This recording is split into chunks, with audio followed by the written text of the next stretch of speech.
សាច់ក្រកនេះបើមិនឆ្ងាញ់ឲ្យធាក់លីទៅហួរព្រោះល្បីណាស់នៅចិនគេហៅសាច់ក្រកលីទៅហួរអញ្ចឹងណាប៉ុន្តែអូដាក់ជាមួយនឹងក្រាស់បៀនេះជាតិណាស់ឈ្ងុយពី3ម៉ែត្រនោះគ្រាន់តែកាច់មកហើយណែអូយមាន់នេះមកចំហៀងទៀតថែមជាមួយនឹងក្រាស់បៀមិន1លីត្រតែ$6.6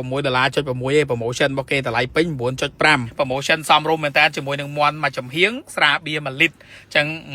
មាន់ដុតបែបចិនអីរបស់គេណានេះអូគេដាក់តាំងលក់នៅលបងវត្តកោះហ្នឹងនៅជិតវត្តកោះពុកម៉ែបងប្អូនហើយគាត់មានប្រភេទសាច់ស្មូកសាច់អីទៀតហើយគេមាន promotion ឈុតទី2ឈុតទី3ទៀតពុកម៉ែបងប្អូនចាំខ្ញុំអត់ជូននៅខាងក្រោម comment ព្រោះ promotion គាត់មានច្រើនណាចឹងអាចទៅ check out បានប៉ុន្តែណែអូសាច់ប្រភេទសាច់របស់គាត់គឺគេធ្វើរបៀប smoke ណាដាក់អាំងមកក៏ទំនងដែរប្រភេទសាច់ smoke នេះអាចទៅរកសាកនៅទីតាំងរបស់គាត់ហើយគាត់មានជាប្រភេទ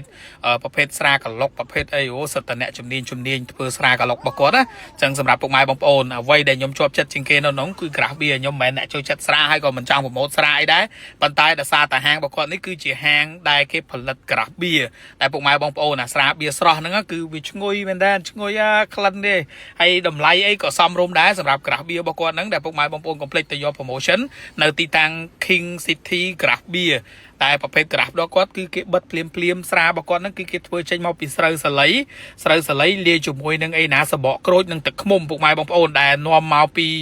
Basic ក៏ដូចជាអេស្ប៉ាញនិយាយទៅគឺសិតតែប្រភេទផលិតបច្ចេកវិទ្យាវិញគឺគេផលិតតាមប្រទេសអាល្លឺម៉ង់អញ្ចឹងសម្រាប់ Craft Beer នេះគឺរសជាតិវាគឺឈ្ងុយខ្លាំងនិយាយទៅគ្រាន់តែកាច់មកគឺភីក្លិនឈ្ងុយពី3ម៉ែត្រណោះឈ្ងុយណាស់ដាក់មកពុកម៉ែបងប្អូនដូចទឹកអំពៅចឹងពណ៌សបល់គេហើយគេមាន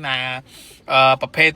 ស្រា cocktail ចម្លែកផ្លែកច្រើនណាស់ដែលខាងអ្នកជំនាញរបស់គាត់ហ្នឹងគឺគាត់មានបទពិសោធន៍ជាង10ឆ្នាំហើយខ្ញុំសួរគាត់ទៅអញ្ចឹងគឺគាត់ជាអ្នកជំនាញក្នុងការកឡុកស្រាមកយូរហើយពុកម៉ែបងប្អូនអញ្ចឹងហើយបើយើងចង់បានប្រភេទ cocktail ក៏មានចង់បានប្រភេទ drink ប្រភេទ wine ប្រភេទស្អី special នៅកន្លែងគាត់គឺគាត់មានច្រើនណាស់ដោយសារតែទីតាំងហាងរបស់គាត់ទើបតែបើកដែរទេដូចជាប្រហែលនេះខ្ញុំភ្លេចរយៈពេលទៅប៉ុន្តែកន្លែងរបស់គាត់ហ្នឹងគឺ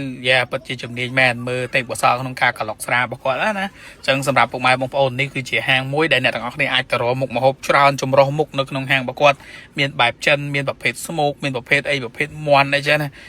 មាន់ដុតរបស់គេហ្នឹងមាន់បវលនិយាយទៅមាន់របស់គេហ្នឹងគឺមកបែបចឹងទៅរសជាតិបែបចិនណាខ្ញុំមិនសូវជាចូលចិត្តទេបើនិយាយត្រង់ទៅវារសជាតិបែបស្រាលប៉ុន្តែកៃឡូគេអ្នកផ្សេងគេចូលចិត្តបែបអញ្ចឹងអីមិនយើងមិនដឹងទេប៉ុន្តែបើខ្ញុំចូលចិត្តខ្លាំងហ្មងគឺសាច់ក្រកនេះអូ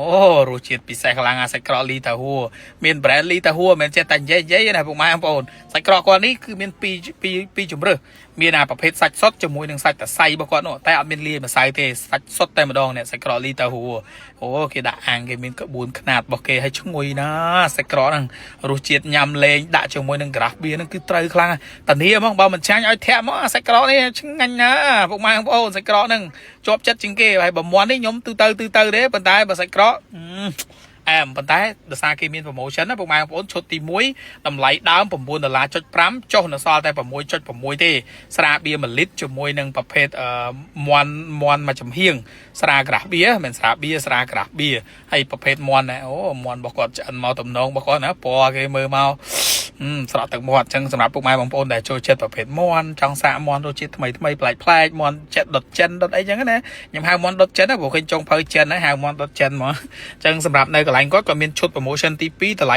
$19.15នៅសល់12.កន្លះស្រា1លីត្រកន្លះជាមួយនឹងមាន់រសជាតិបែបចិនមួយចំហៀងសាច់ក្រកសាច់ជ្រូកណាមក2ចង្កាក់ហើយសាច់3ជាន់ហ្នឹង2ចង្កាក់ហើយជាប្រភេទស្លឹកគូឆាយអីណាអាំងអីណាហើយមានសណ្តែកដីចិនអីណាអញ្ចឹងគឺច្រើនមានឈុតរបស់គាត់ហ្នឹងបាក់រៀបរាប់លំអិតនាំតែយូរប៉ុន្តែពុកម៉ែបងប្អូនអាចទៅ check បានឈុតទី3គាត់តម្លៃ34.55សល់តែ19ទេអញ្ចឹង promotion ចុះច្រើនដែលអ្នកទាំងអស់គ្នាអាចទៅរកបានប្រភេទសាច់ចង្កាក់អាំងប្រភេទអីបែបចិនហ្នឹងក៏គាត់មានដែរហើយអ្វីដែលពិសេសនៅកន្លែងមួយគាត់គឺប្រភេទសាច់ smoke នេះអូសាច់ smoke គាត់អាំងម្ដងទាំងដុំធំតំណងណាគេមានដាក់ស្អីណាសោសរបស់គេប្លែកលាយច្បល់អីណាតាមក្បួនរបស់គេឲ្យអាំងរាប់ម៉ោងមិនពី2ម៉ោងទេណាកន្លះថ្ងៃមួយថ្ងៃឯណាបានញ៉ាំប្រភេទសាច់ smoke ហ្នឹងអញ្ចឹងសម្រាប់ពុកម៉ែបងប្អូនដែលចូលចិត្តអាចទៅរកនៅទីតាំងហាងរបស់គាត់បានដែលគាត់មានប្រភេទសាច់ smoke ប្រភេទអីនេះក្បួន smoke របស់គេនេះខ្ញុំថតនេះមិនមែនក្របវឹបចេញមកឆ្អិនទេណាកន្លះថ្ងៃស្អែកឡើងបានទៅថតបានទៀតហើយណាមានបាញ់ spray ទឹកអីណាតំណងណាហើយគេដាក់ smoke ជាមួយផ្សែងមួយអស់មួយអីណាអស់មានក្លិនមានអីរបស់គេមិនចេះតែអស់ដាក់ដុតទេណាអញ្ចឹងសិតតែមានក្លិនមានអីដាក់ទៅ smoke ទៅក្លិនឈ្ងុយអីចឹងទៅហើយនេះដល់ពេលវាឆ្អិនមកនេះអូមើលទឹកណាសាច់ មកបែបបកគេចឹងទៅអញ្ចឹងមិនថាវិធីសាស្ត្រក្នុងការចំអិនម្ហូបប្លែកច្រើនណាបងប្អូនអើយយើងញ៉ាំខ្ញុំដើរញ៉ាំច្រើនណាប៉ុន្តែមិនទាន់អស់វិធីក្នុងការរកម្ហូបប្លែកនឹងមិនទាន់អស់ហើយនៅមានច្រើនទៀតហើយមើលណាសាច់គេឡើងទុននិយាយទៅអាំងស្មោកអញឡើងមើលទៅយើងមើលទៅឃើញដូចខ្លោចខាងក្រៅចឹងតែខាងក្នុងគេគឺអត់មានខ្លោចទេបងប្អូនសាច់ស្មោកគឺអញ្ចឹងឯងពណ៌សបល់វាគឺបែបហ្នឹងហើយវាមានអាប្រភេទឆ្អឹងជំនីមានអាប្រភេទសាច់គុណភាពគេអូសាច់ច្រើនជម្រើសសាច់គេសិតតែប្រភេទច្រើនតម្លៃខ្ពស់ទៀតណាប្រភេទសាច់ស្មោកហ្នឹងអញ្ចឹងអ្នកទាំងអស់គ្នាអាចចង់សាកសាច់ស្មោកអីអាចទៅសាកនៅកន្លែងគាត់បានដូចគ្នា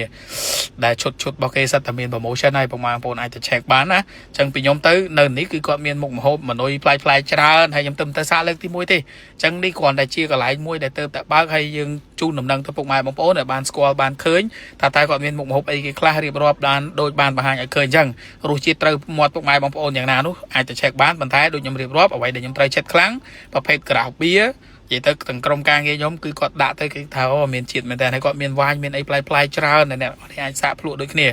ហើយអ្វីដែលខ្ញុំជាប់ចិត្តខ្លាំងគឺសាច់ក្រកនិយាយទៅសាច់ក្រកគឺ the best ហ្មងអញ្ចឹងកុំភ្លេចណាទៅសាកទាំងអស់គ្នាអរគុណបាយបាយ